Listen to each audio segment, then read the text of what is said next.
Right, full transit connect 2017 1.5 diesel with a 5-speed manual box. We're going to have a look at doing wheel bearing because, as I will show to you, this sounds awful. I don't think that's brake noise, and it's tight as well. So let's get the wheel off and let's get the hub nut off, which should be a 36. Right, so it's not a 36, it is, I think it's a 32.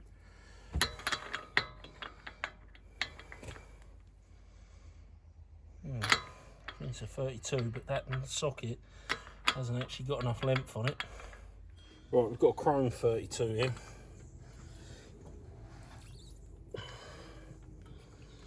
Just knock this off. I don't think that's the right socket for that, but maybe it's a deep 30, which I do have. Yep, that is undone. Get that out of the way. Okay. There we go. Next job, hub needs to come off. The brake caliper needs to come off. So that is in fact an 18mm socket. I would like to point out I haven't done one of these before, so this is going entirely off prior experience, which extends to a Ford Fiesta and a Audi A1. And I've actually got an axle stand just to make the job a bit safer. Also seem to have electrical tape on my ABS sensor, so that's probably not OEM. Once we get the caliper off, or the carrier should I say, we can tie it up out the way. I couldn't find a bungee, but I found some copper wire. I can see the gearbox is still pissing out oil, and I've bought an oil seal, but I haven't got time for that today. That's the bolt there, flange Tex bolt, 18mm. Apparently that one wants to come off as one.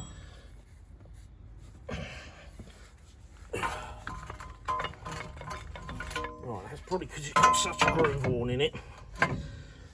Stick it up there for the time being. Now, I believe if it's anything like the old Transits, that really the hub has to come off. So we're going to see.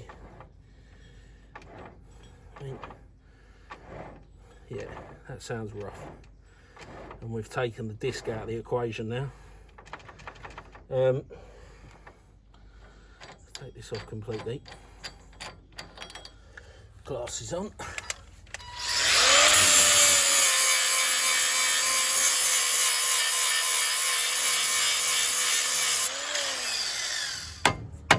Just what you want. Then you got to be up at fucking 4 AM the next day, isn't it? So to get the drive shaft out of the hub, and actually it's worth noting that there's a load of damage inside there, so maybe that's some of Ford's handiwork. Looks like they've had a punch in there. So to get the drive shaft out, we need to remove the track rod end, and we need to pull the lower control arm or the wishbone out of the hub. So we can pull the hub forwards, and then the drive shaft to come out. And then we also need to remove the pinch bolt on the strut, and we also need to remove the ABS sensor without breaking it, which is okay on this one because it's a plug-in jobby, so that should be all right. So we can take that off of there. That's your ABS sensor. We'll get this track rod end off, and that's probably a 13, or maybe not, probably something weird. Yeah, it's like 14 or a 15, something weird. And that looks like it needs a Allen key to support it. And then we need also get a pinch bolt out. which is a 50mm Torx for the for the wishbone. So it is indeed a 15mm spanner and a 5mm Allen that you need. So just brace it with that hand, gosh, and push the spanner off with that hand, because you do not want to spin the ball hammer. There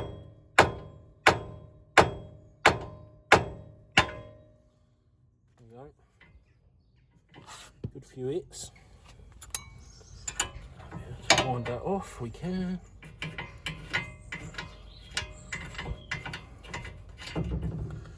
Now that's a nylock, that bolt, that nut.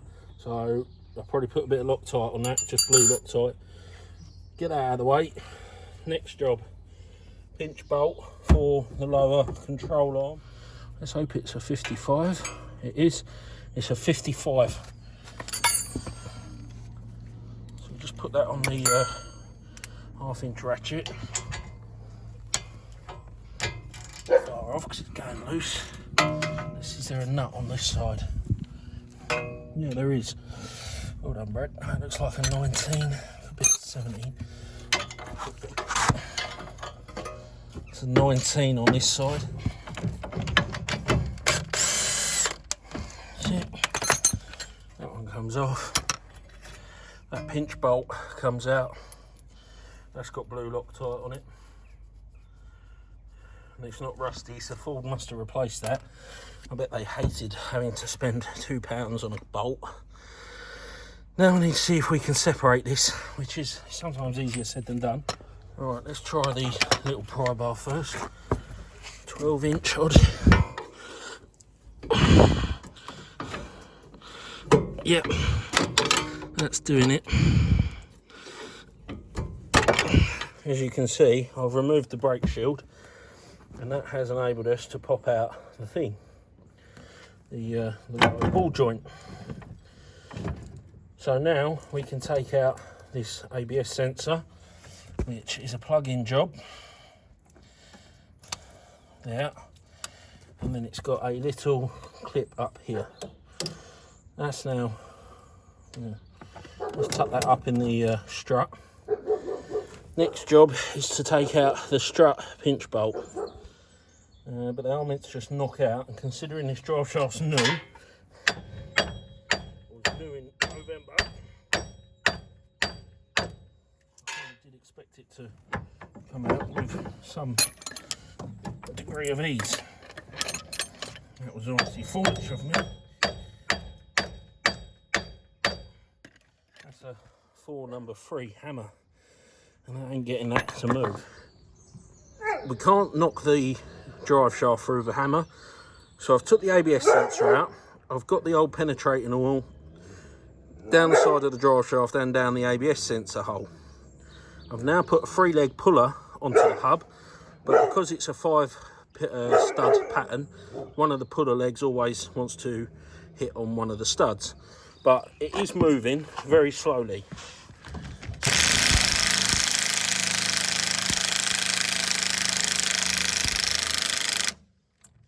The only thing is, I can't see have we got enough room? That's the question.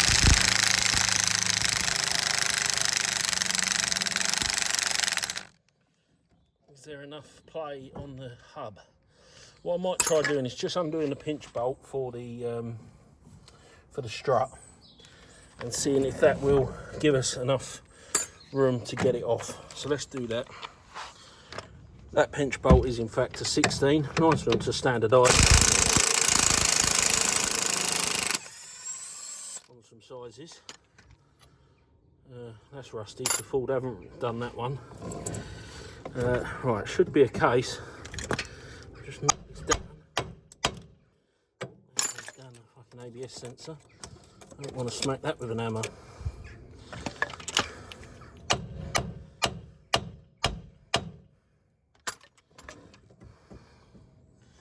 Some more penetrant oil in here just to everything's nicely lubed up.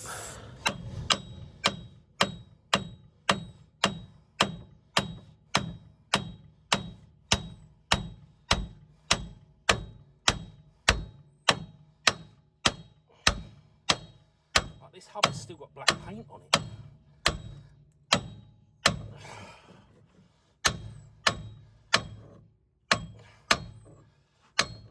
Oh, it's going to come out. Well, didn't quite go flying, but... Right. I'm covered in black oil from the gearbox, but the hub is off. So let's spin this bearing up. Oh, fuck, that's fucked.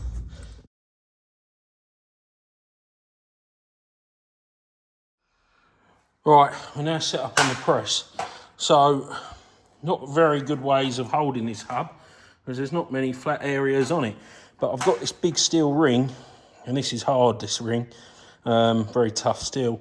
And the curvature of the upright kind of sits in there quite nicely, whereas this is quite level. So I think what we need to do is jack the... if you haven't got a press, then the other way...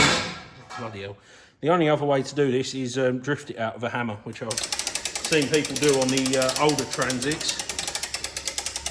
So let's wind this up, which doesn't give us a lot of clearance, but I've only got to get a steel ring in there to press on the centre of the flange. So this is a 30-ton press, and that flange only just fits between these two support bars here. So you might struggle on a smaller press, depending on its dimensions. Let's bring the ram down.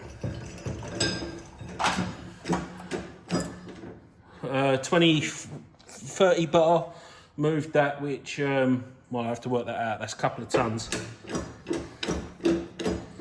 we'll just press this out now. Now that's moving, we can possibly go on to the high volume side. No, we can't.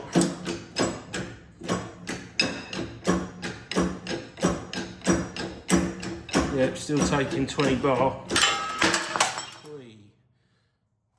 Well, there that went. There also went the inner race of the bearing. Okay, so on pressing, you would have saw that the bearing relieved itself and exploded. This is the inner race after cleaning it up. You can see incredible amounts of damage. The wheel was wobbled, there was no play, it was just noise in that bearing. So that's sorted. Now I'm trying to use these circlip pliers to get this circlip out, but it doesn't really want to play ball because of the amount of dirt that's in there. Right, you join me at the vise. Let's try again.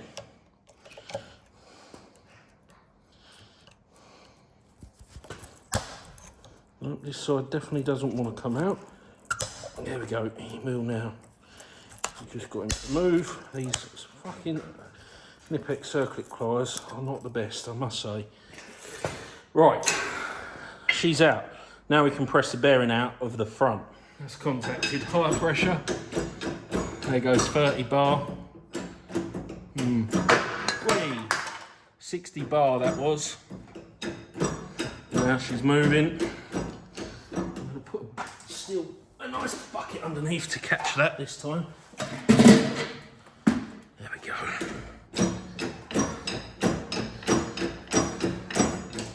So the bearing is coming out.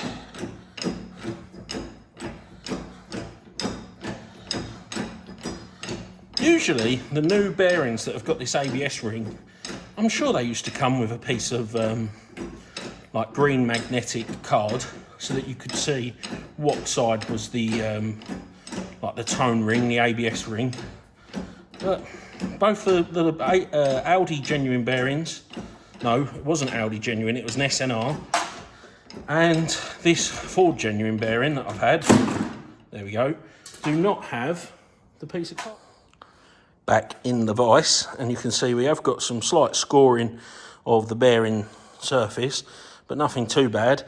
What we do need to clear out is all of this rust, but that's going to have to wait. I've got to walk the dog quickly because it's about to get dark. So back on the press, and we've got the wheel stud flange, the actual hub flange. Obviously the inner race is stuck on this because the bearing broke apart. So what we need to do is we're using a bearing separator and this ring again to support the bearing separator. We're going to press this off, catch the race down in the green bucket underneath. And the other way to do this, and there's a couple of ways, is try and heat just this up with a little butane torch or something, and quickly knock the inner race, like the the shaft, while that's still cool. Or you can actually put a bit of weld on here, which will expand it, and then you can knock the inner shaft out. But you have to be very careful not to get, obviously, weld spatter on here or in here, so it's best to TIG weld that if you're going to try that method.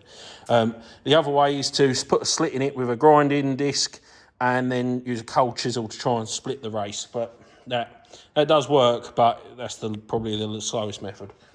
So we're just going to press it out because we can. It's in a race behind, which can happen. So just getting ready to catch that flange with the green bucket. Take the old bearing out.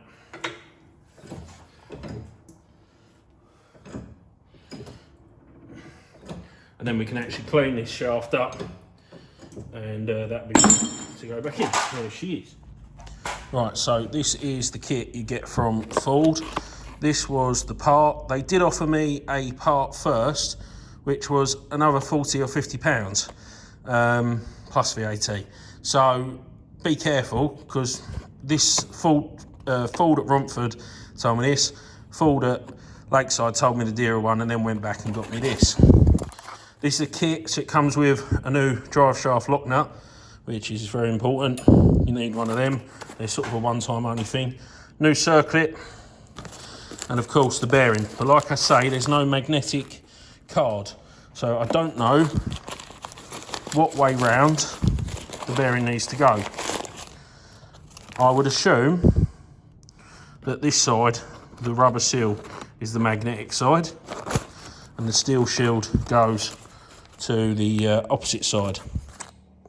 We've cleaned it with brake cleaner, wire wheeled it, so try and get rid of all the rust and dirt. So that's now good enough. All we're going to do is we're going to heat it up, and the hot plate isn't really getting it hot enough because there's not a lot of contact area. So I'm going to use the butane torch just to warm this up, so we can drop the bearing in. That'll expand the hub, and the bearing's cold, so the bearing will drop in nicely. The bearing needs to go in with the rubber ring, or the rubber seal, should I say, to the back, because I believe that is the side for the ABS. Just warming the knuckle or the upright with the butane torch, evenly warming it up, get the bore to expand and the bearing to go in easier. There's no good way of holding it in a press. So we can just straighten this up, that's better.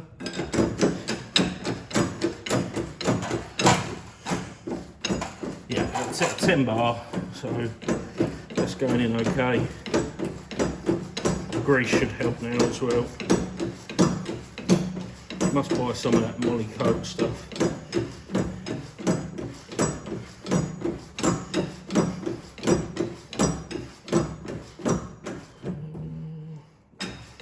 It's getting a bit higher now, about 40 bar of pressure. Press that in. Let him off a little bit, just let him centre up a little bit.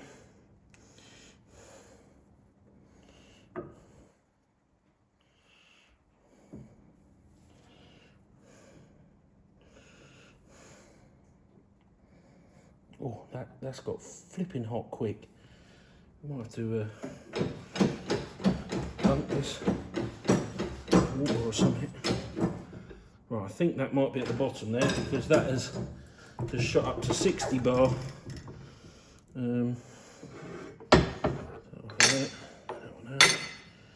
Yeah, that looks like that's at the bottom. Brilliant. Right, so that's our bearing installed. Very nice. Yeah, looks okay. Yep. Right, so with the bearing in there and the circlip installed, we now need to install the hub with the studs. You need to support the inner race of the bearing, that's very important. So we're just going to use this small piece.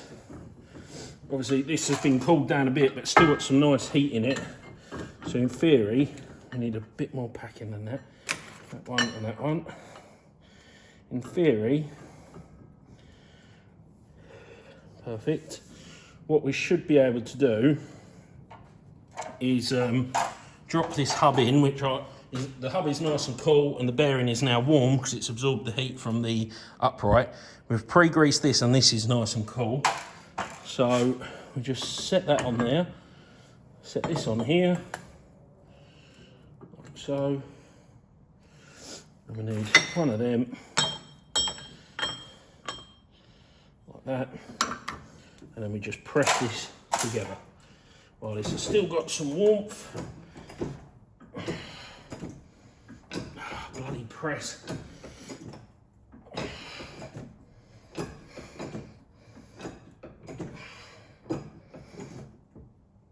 Alright, okay. So I'm looking at that, yep, that's roughly in the middle. Just to support the inner race.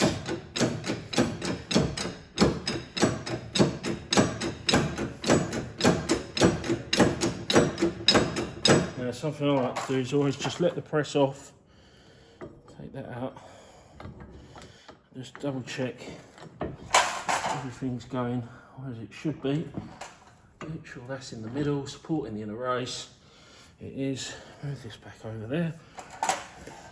Right, I'm going to press this in now. Well,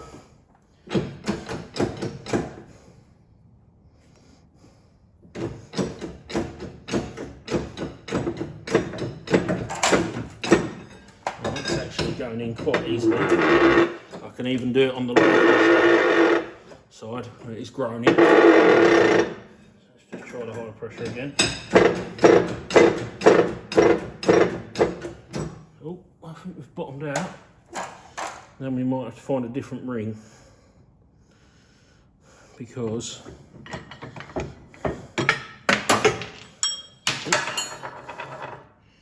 yeah, potentially yes.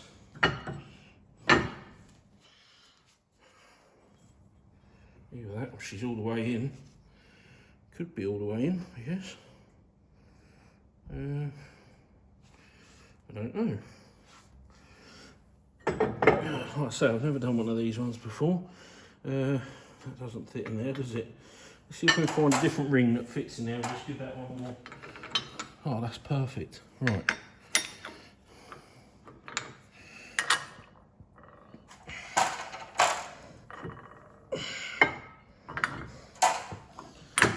Yep. Right, that one on there. Oh, the only problem is we need to put a packer in there because that's pissed off.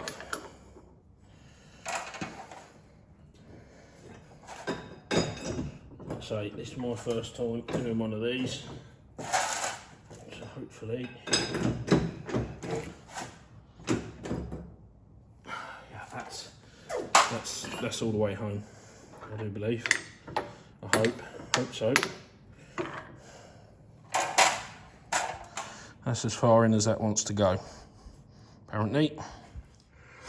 Right, apologies for the terrible lighting, but what you're looking at here is with the drive shaft removed, which is just done with a pry bar behind the universal joint, or the CV joint of the drive shaft, just putting a pry bar behind there and leaving it off of the gearbox. So that is the oil seal. I can't actually see any damage on the oil seal.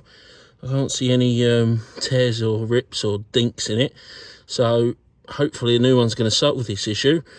We're going to just have a check of what the new one looks like to the old one, and then we're going to get some brake cleaner and clean this fucking gearbox. That's going to contaminate it if we don't get this clean. Just do that. Okay, so you might not be able to see this. I'm going to try and zoom in. Right, now I'm unsure if you're going to see that, but that there is a part number, and it says 93ZT3, what does that say? 3K16, something like that.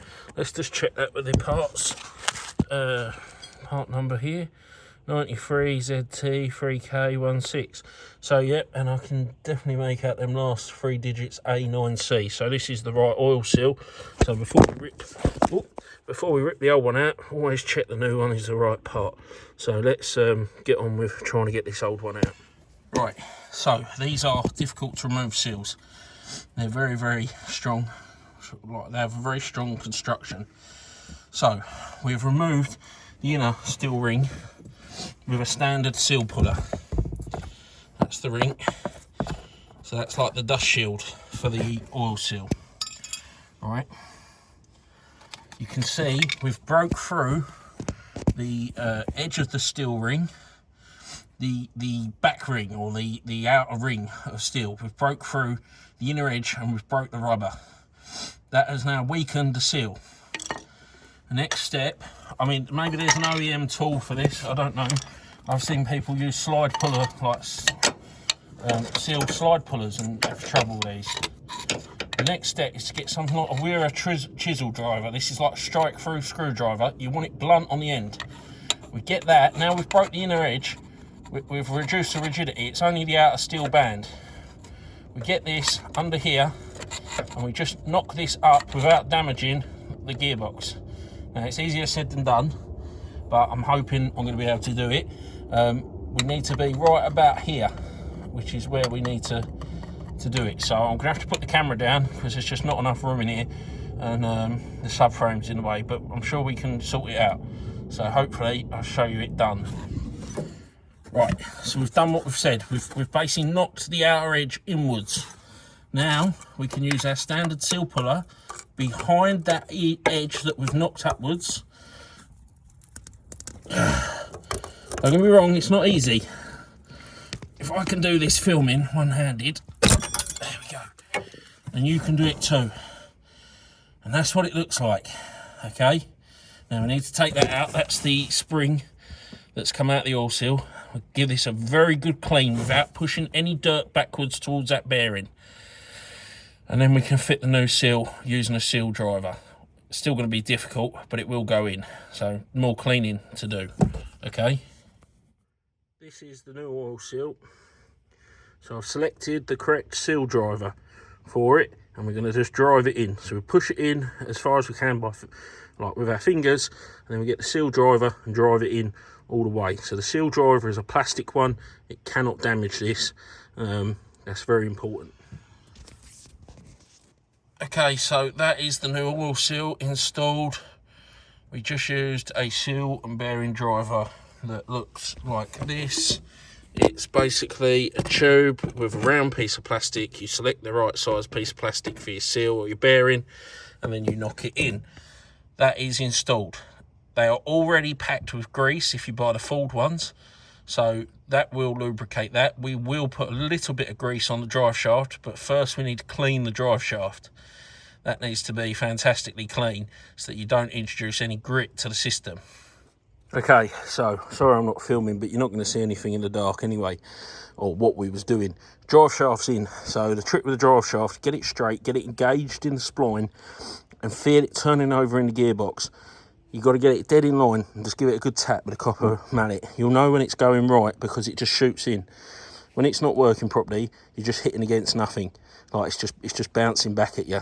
Just take it out, realign it, try it again, get it dead straight.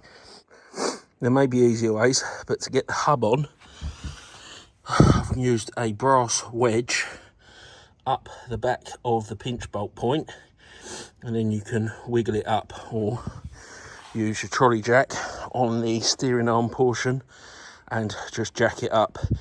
The brass wedge expands the socket for the strut, and then you can drop back in the little detent, like the little bit that sticks out to line the strut up with the hub.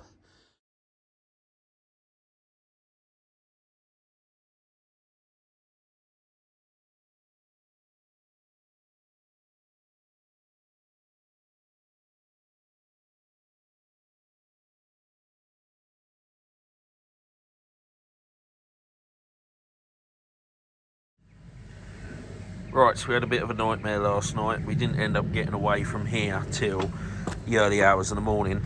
3 times I had to strip that drive shaft down and reseat it in the CV joint pocket. Now that drive shaft was new from Ford in November last year, so it's 11 months old, and it just kept popping out of the socket. Anyway, it's back together. Test drove the van last night, and there is now no rumbling. I've still got a slight hum from the gearbox, which is probably where it ran low on oil. But obviously we've done the drive shaft seal and the wheel bearing, and now everything seems to be working properly. So thanks for watching, and hopefully this helps someone out.